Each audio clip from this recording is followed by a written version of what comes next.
It's Wednesday, the 28th of May, and I just wanted to check in again with these updates with the pandemic and how things are going and how we're all feeling, just to keep the thread of my own narrative going. And I guess I don't really have much to say about my understanding of what's going on, because I'm kind of finding that, and I don't know if this is the same for other people as well, but the longer that this thing goes on and the further that we get into it, the more confused I become, and the harder it is to get any sense of anything from any source, really. There's so much information out there. There are so many people saying so many different things, that no sooner have I watched or read one thing and felt a bit clearer as a result of it, then something else comes into my field and completely discredits it, or puts forward another point that makes a whole lot more sense. And so I just find myself going backwards and forwards, and in the end I just get all tangled up and I don't really know what to think, who to believe, or if anybody really knows what's going on. Because let's face it, it's like there are a lot of people out there, people that I respect and I trust, people that are really educated, people that have done a lot of research around this subject and what's going on. People who have resources to put into finding out information and a team around them to help them. And even they're kind of confused, and even they have all got different narratives.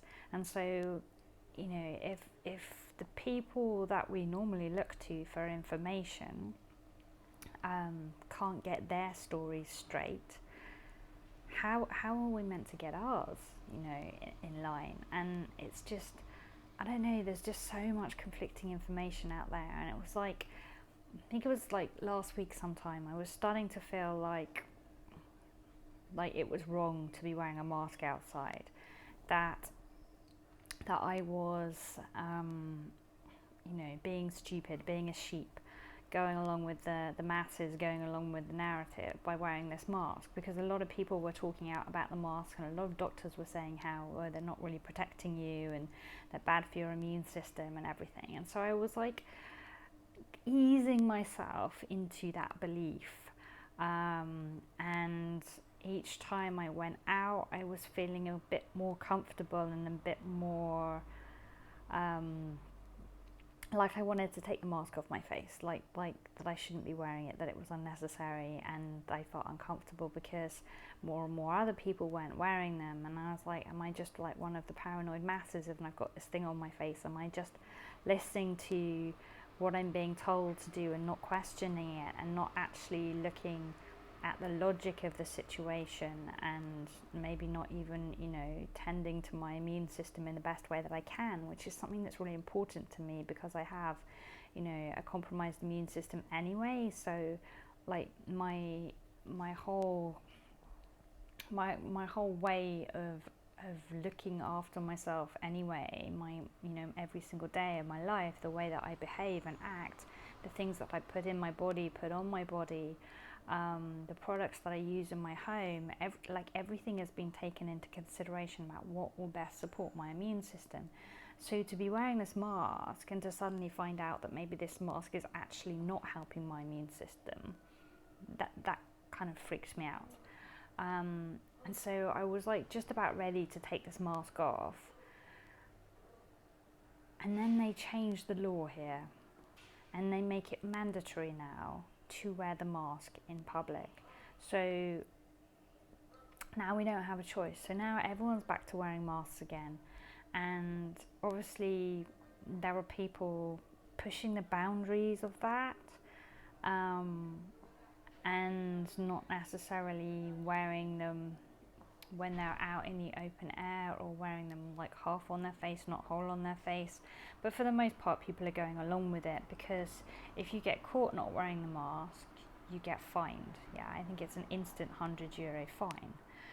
So whether you believe in wearing it or not, it all comes down to whether you can afford to pay that fine or not, and whether, I guess, you are confident and comfortable enough arguing the point with whatever police person or military person stops you to apprehend you.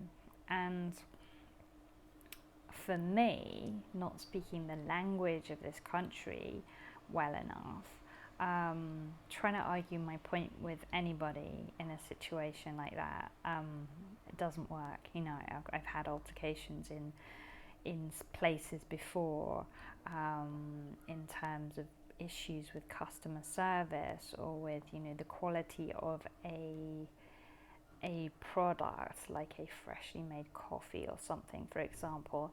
And it's not like in England where they apologize, say really sorry, and make you a new one and give it to you for free.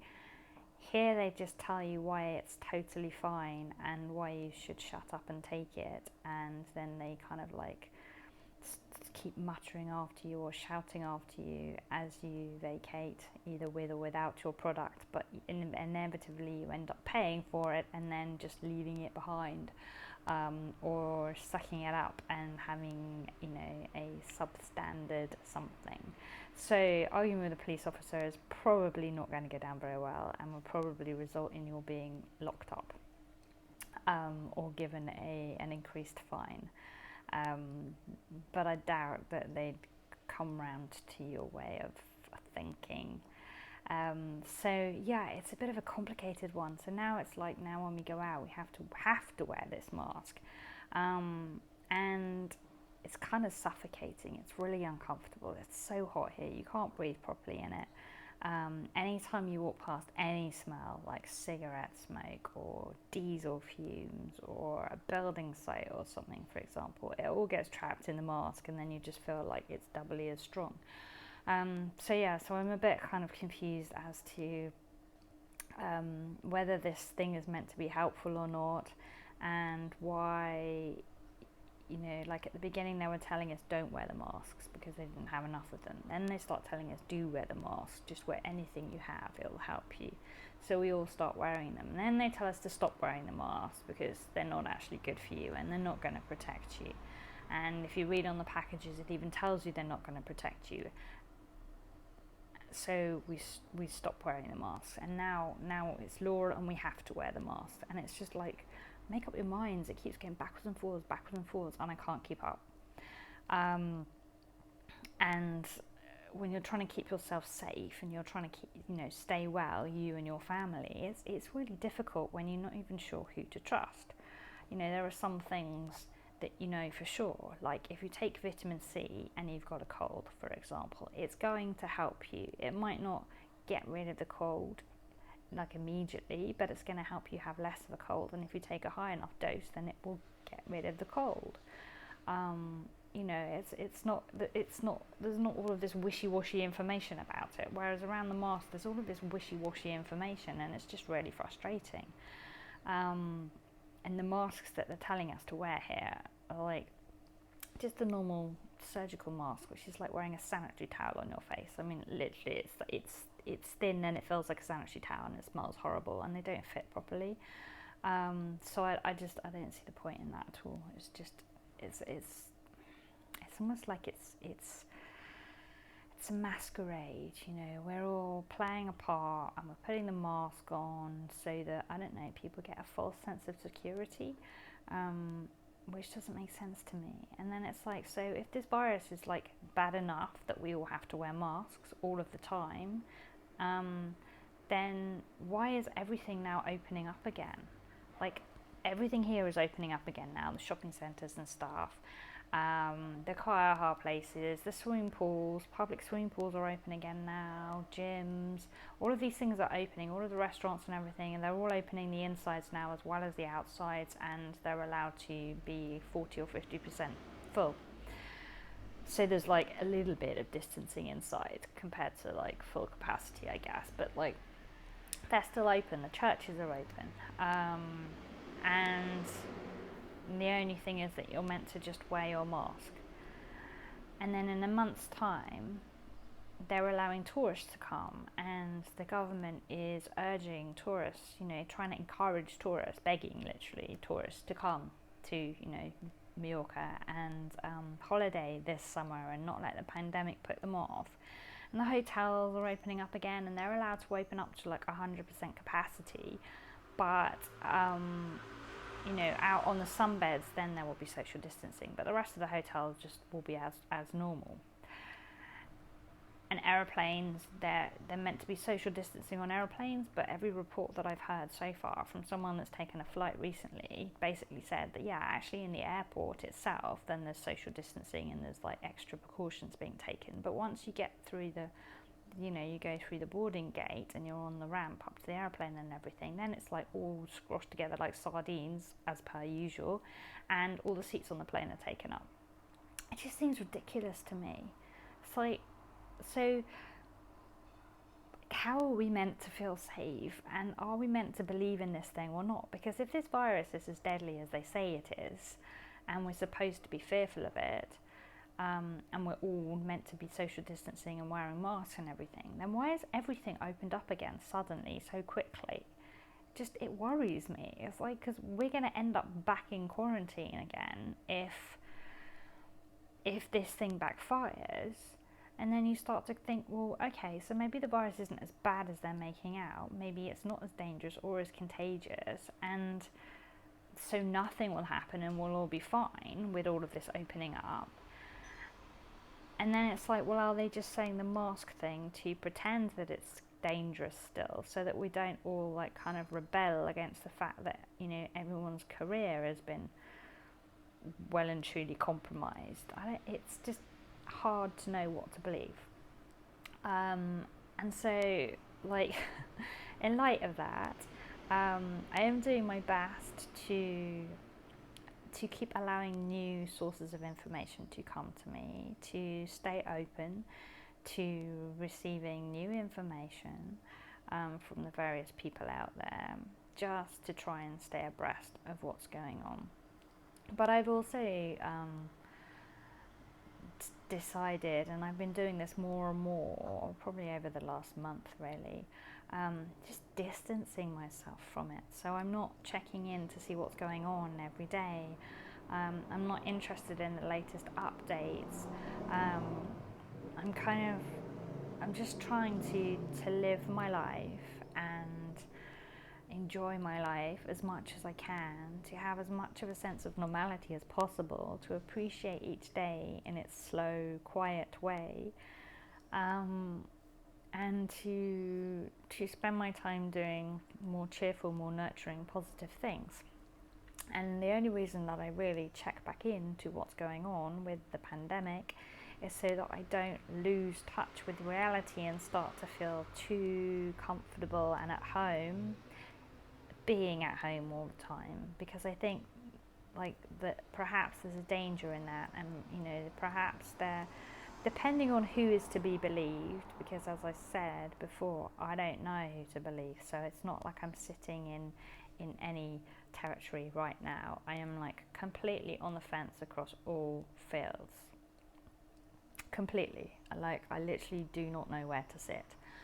My opinion is my knowledge base is broad, or broader than a lot of people's, I think, but I don't know where I fall. Like I can argue for and against each different kind of theory or point, really, to an extent, some more than others perhaps, but like there's still the possibility of any one of them being true and any one of them being false, and it's really hard to know.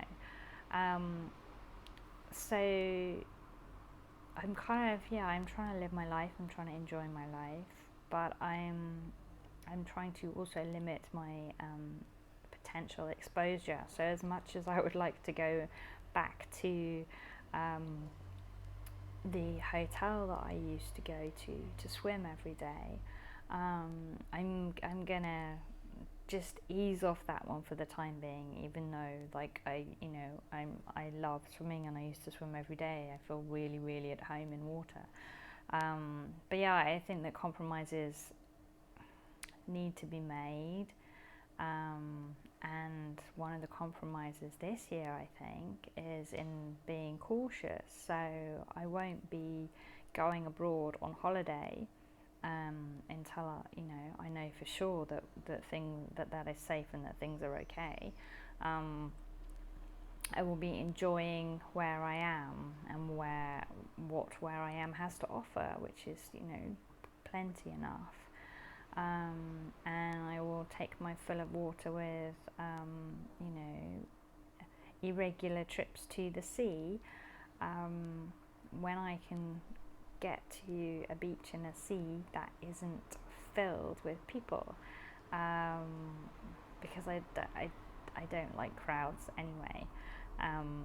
So I've never really used the beaches here in the summer because I don't like busy spaces. I don't find that particularly peaceful or relaxing, and I'm kind of like, I'm after peace and relaxation when I go out, not hustle and bustle. So I'm kind of like, I guess I'm gonna dip my toes back in as much as I need to. There are certain things that I need to do. But yeah, I'm not gonna invest in frivolous pursuits. And even though swimming each day or going to the gym is not a frivolous pursuit, it's one that I can navigate around quite easily because I can do my own stuff at home. And okay, it can't give me what a swimming pool and water can give me in terms of therapy, but perhaps it can be good enough for the time being given the current situation. And maybe in 6 months or 12 months time I'll look back and think, oh, you idiot, you could have had a wonderful summer and you could have swum every day and you worried for nothing and you could have done this, that and the other.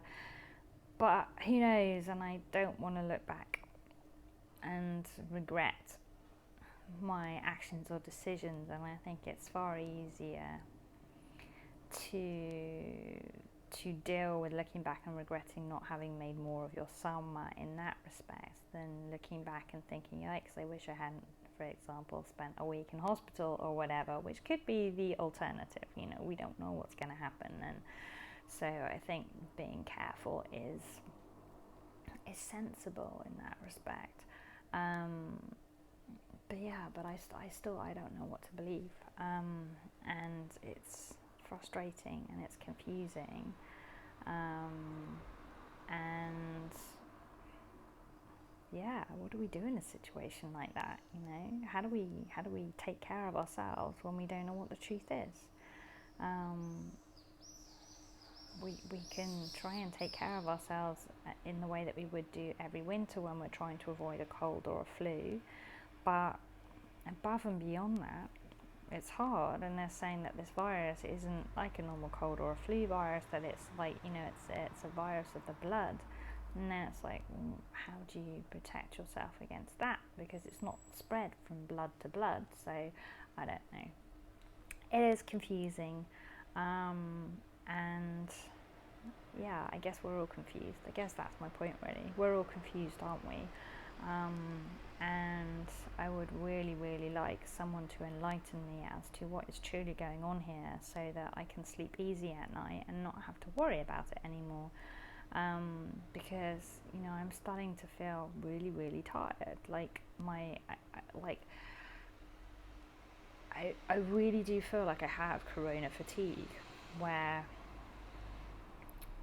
I've reached saturation point with the theories and the information, and with holding that much worry and fear in my body about what to expect and what's coming next, and with all of the sadness and the grief about what has been lost, what has happened to people and how much people have suffered, and the anger and the frustration about feeling so helpless and not having any freedom or power. And that extends into the future when we don't know what we may or may not be forced to do, forced to have done to us, and that worries me greatly.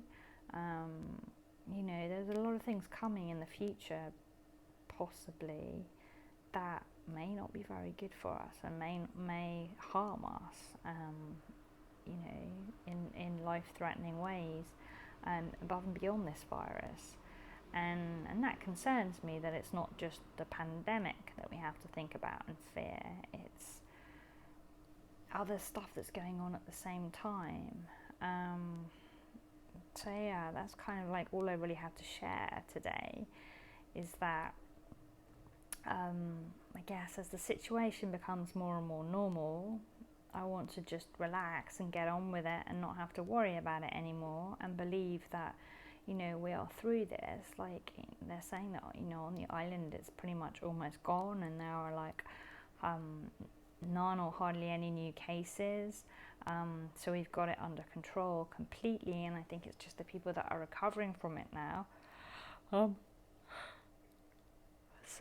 think it's just the people that are recovering from it now, as opposed to new cases coming in. But we don't know what's going to happen in the next 2 weeks, because everything is literally just opened up again and people are allowed to congregate and be together. And there have been a lot of parties going on near where I live, with people making up for lost time, probably.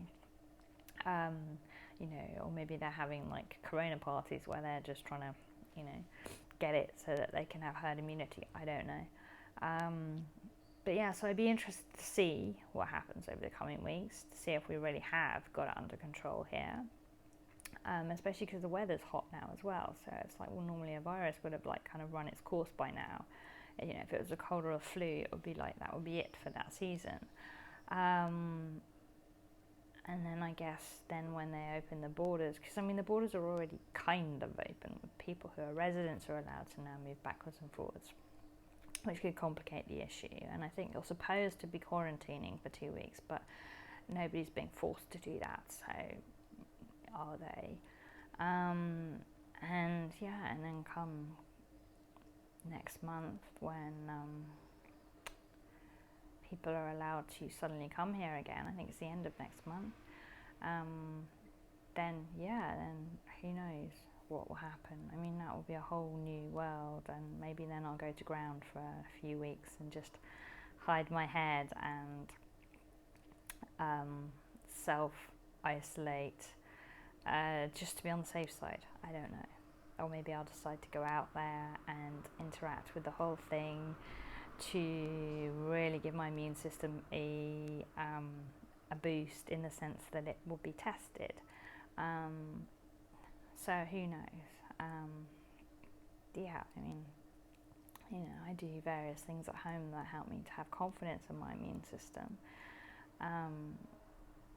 So perhaps it would be okay with that. I don't know. It's difficult and it's confusing, and I guess I just wanted to say, if you're in the same situation as me, if you are as confused as me, if you are as oversaturated as me, I hear you and I feel you. I think where a lot of us are in the same boat, feeling and thinking the same thing. And I just wish you peace, and I wish you rest, and I wish you stillness. We will get through this together. I think we just have to allow ourselves to be confused, and to feel all of the emotions that we're feeling, and to own them, and to be comfortable with them. And that's my purpose in just making these videos and sharing them, is not really to achieve anything as such. Is not to kind of try and get someone to believe in a certain perspective, because who am I to talk? I can't even make up my own mind, let alone try and persuade someone else of my opinion. But I just wanted to kind of to share that it doesn't matter who you are or what you do, or where you're from. We're all going through different levels with this thing, and every day reveals a different space, and a different thought, and a different feeling, and a different vantage point. And the most supportive thing that you can do for you, the most loving thing that you can do for you, is just to hold space for that, and to allow it to be, and to love it for what it is, which is a confused little part of you, speaking out. And I think in this time of being repressed, and of being silenced, and of being pushed into our homes and told to batten down the hatches and isolate and distance ourselves, I think it's really more important now than it ever has been before to just allow your voice, your truth, your inner parts to flow freely, and to speak, from the space in which they need to be heard, and honouring that and loving that, and just giving time for that is, something really supportive that you can do for yourself.